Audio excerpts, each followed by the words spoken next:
Hello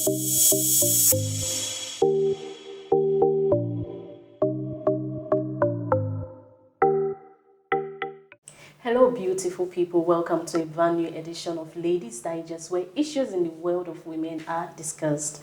As usual, I am your regular host, Joan Akua Iyoha, and this show is proudly brought to you by the AAU TV, the voice of higher education in Africa.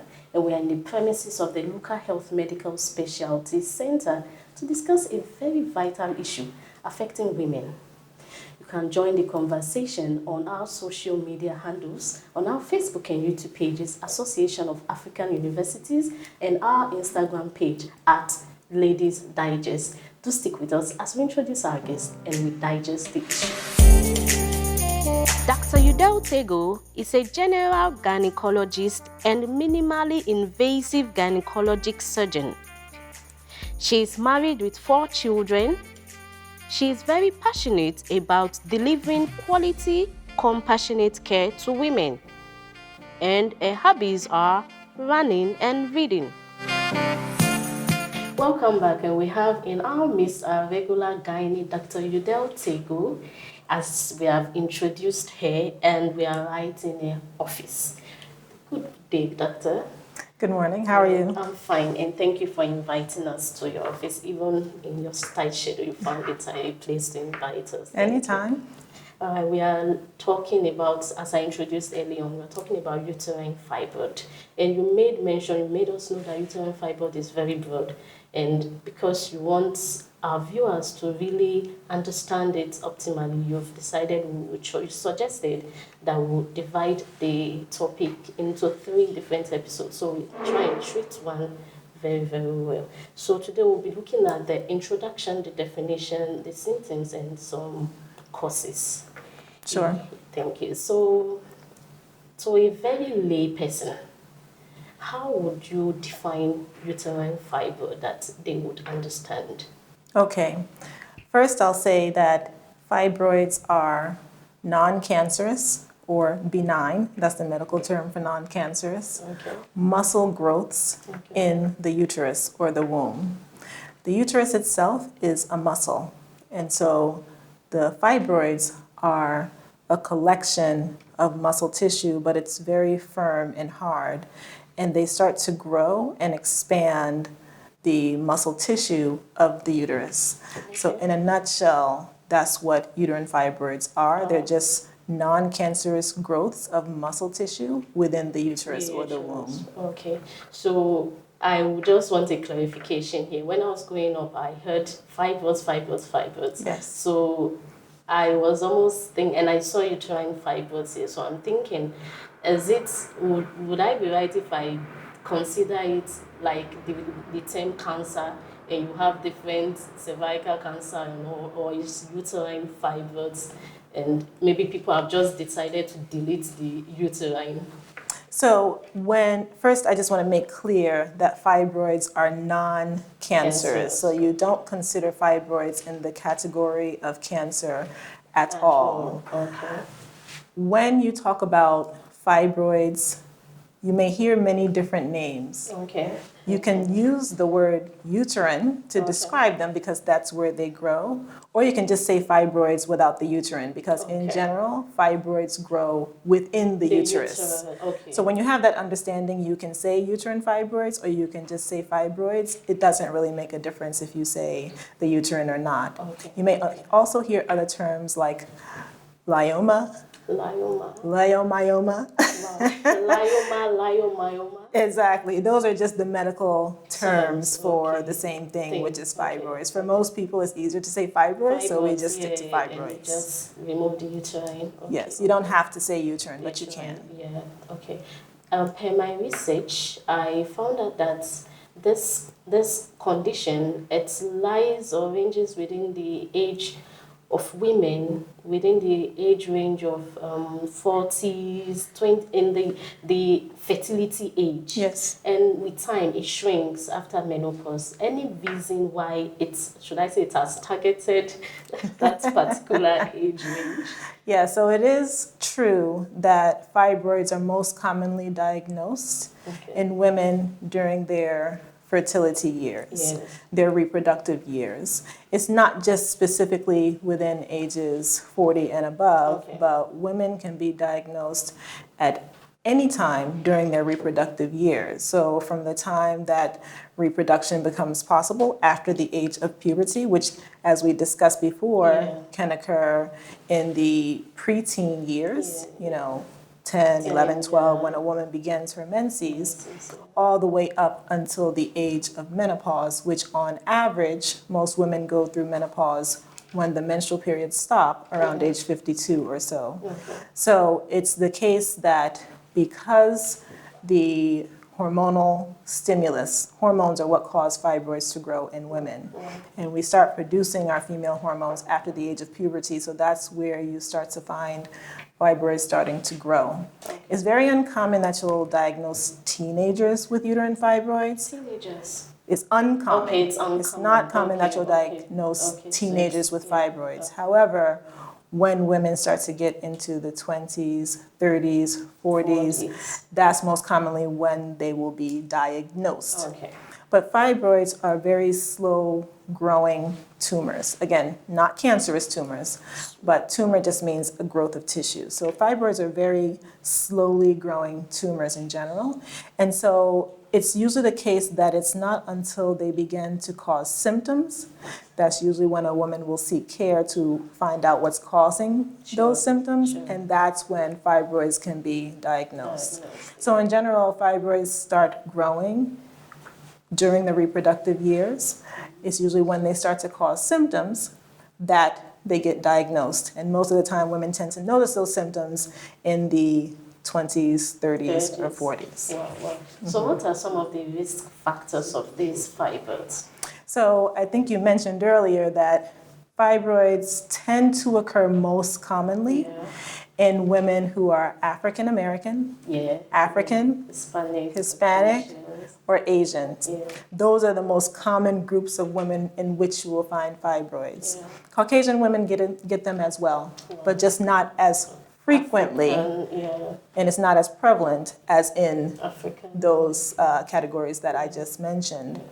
Some of the risk factors include ethnicity, obviously, but then also family history. So it's highly likely that if you have first-degree relatives, so your mom, your sisters, or even more distant relatives, you know, aunts, grandmothers, etc., who have fibroids, then it's a higher likelihood that you will have fibroids as well.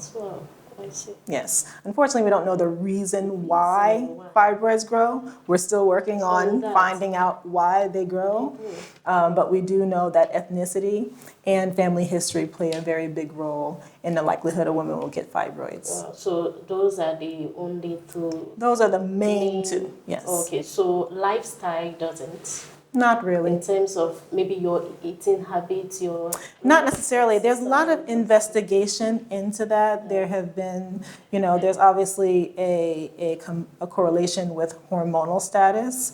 And so it doesn't necessarily relate to diet per se, but in some women who they call estrogen dominant, estrogen being our main female hormone, women who have a higher, concentration of estrogen in their system may have a higher incidence of fibroids. But in terms of identifying the main risk factors, we really know for sure that it's related to ethnicity and to family history.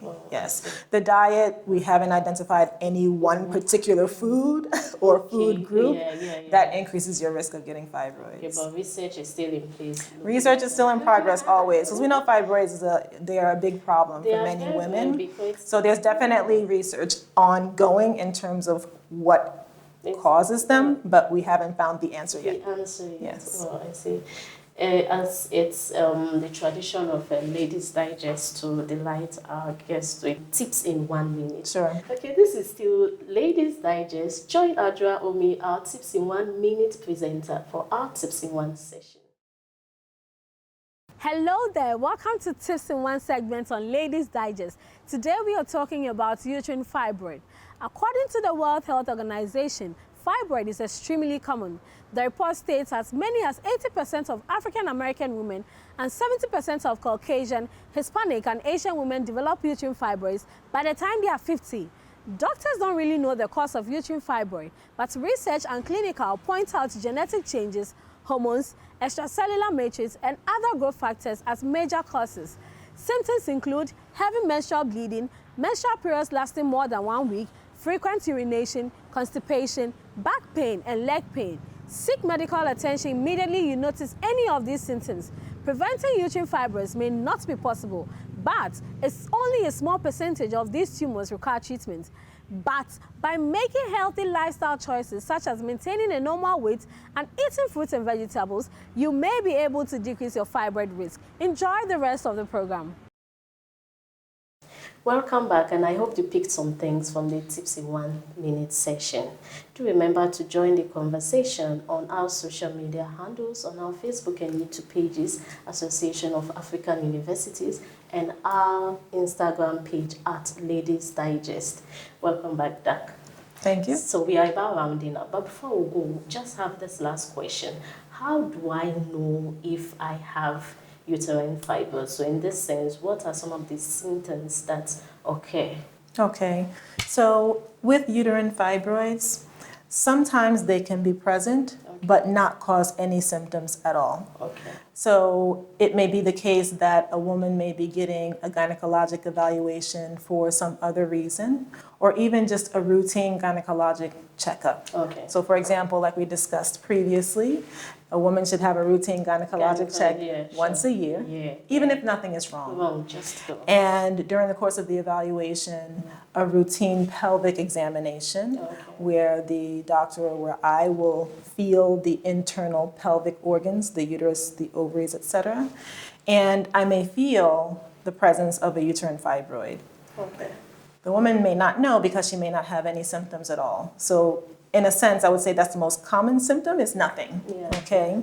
Many times the symptoms, though, if they are present, tend to be related to the number of fibroids that are present and their size.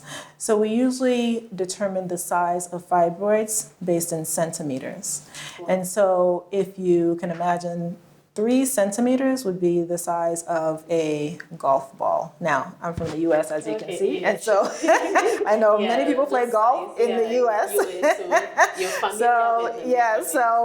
Many people may not know what a golf ball is, but we'll put a picture up just to demonstrate. But usually less than 3 centimeters. It's very rare that there will be any symptoms, especially if it's just 1 or 2 fibroids of that size present.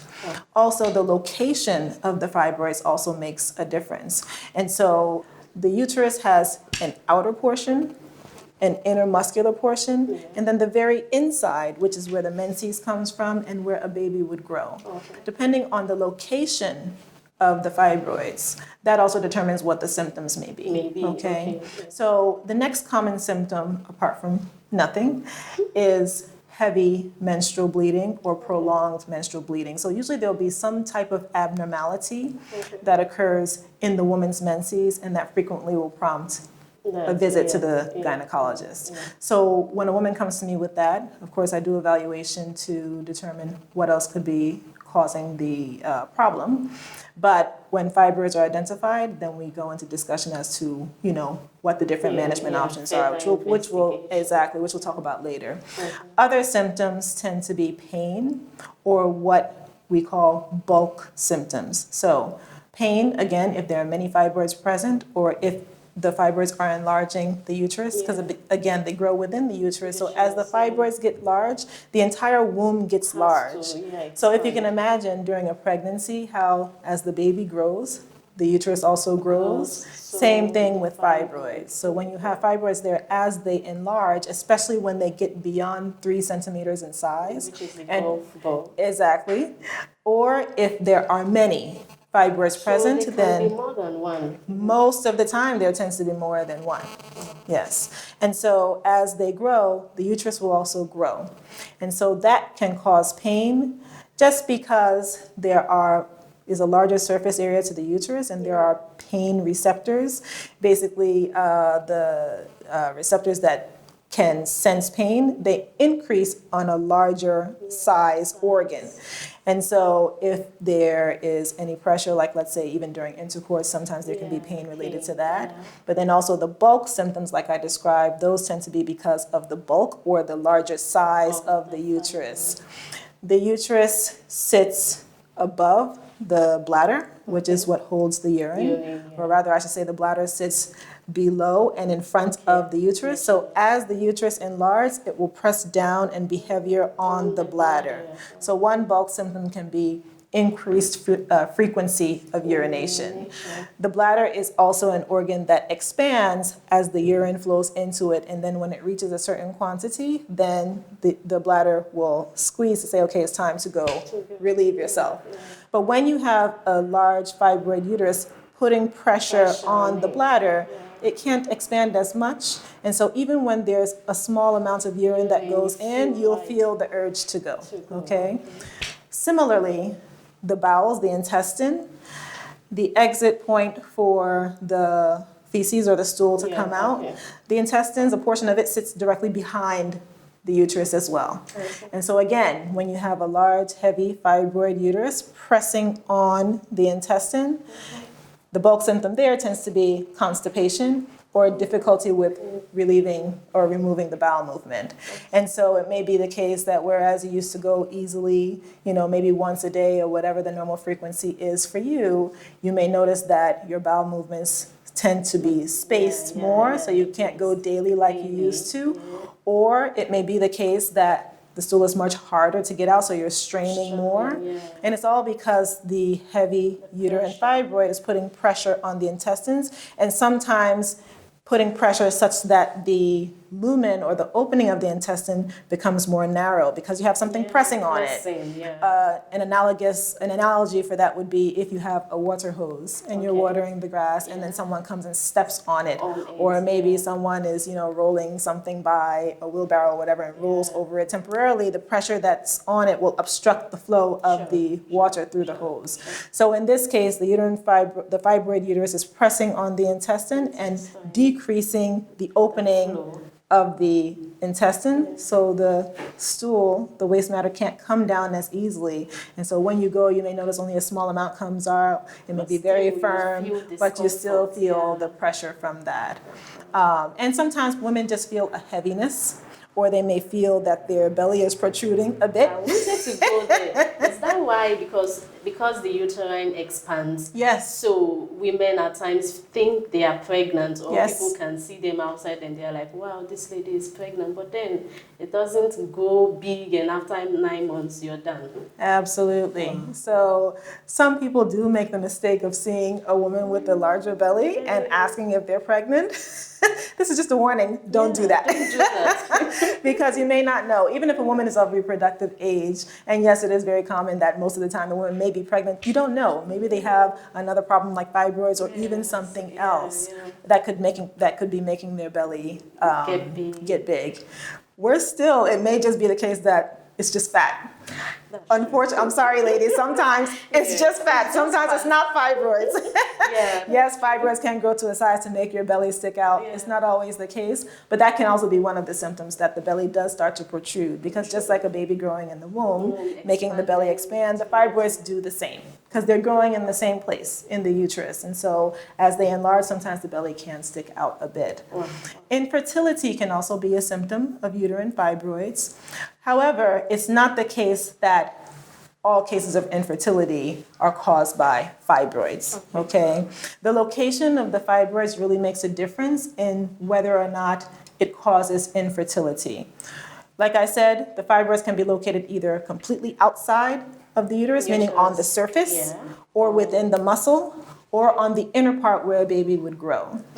The evidence has shown us, there's studies done, and the evidence has shown us that the fibroids that grow on the inner cavity where a baby would grow, those are the ones that are more commonly causes of infertility, meaning the inability to conceive or even more frequent miscarriages. Okay. There's also some additional evidence showing that the fibroids that grow within the muscle wall of the uterus, especially when they start to become very large, those may also have an adverse impact on fertility or make pregnancy more difficult. Yes. Wow. So I would say those are the most common symptoms associated with women fibroids that they may present with. Wow, wow, how time flies. Yes. Out of time also soon. Yes. Thank you for joining us. You're welcome. Thank you for inviting us to your office. You're welcome anytime. Thank you. And this is just, like we said, to give women just a basic understanding of what's going on. But if there's ever concern, it's important to note that what we discuss here is just a broad overview. Every woman has their individual symptoms or individual history that may, change what the evaluation would be. So one shouldn't think that whatever we're discussing here is it. It's better to come. Yes, it's better to come. And then I go into more depth into the woman's history and what's going on, so that way we can pinpoint exactly what's going on with the individual woman. Well, thank you very much. You're welcome. This has been Ladyz Digest, and I have been your host, Joan Akua Iyoha. Many thanks to my production team for making this show successful. Till I come your way next time, do stay tuned.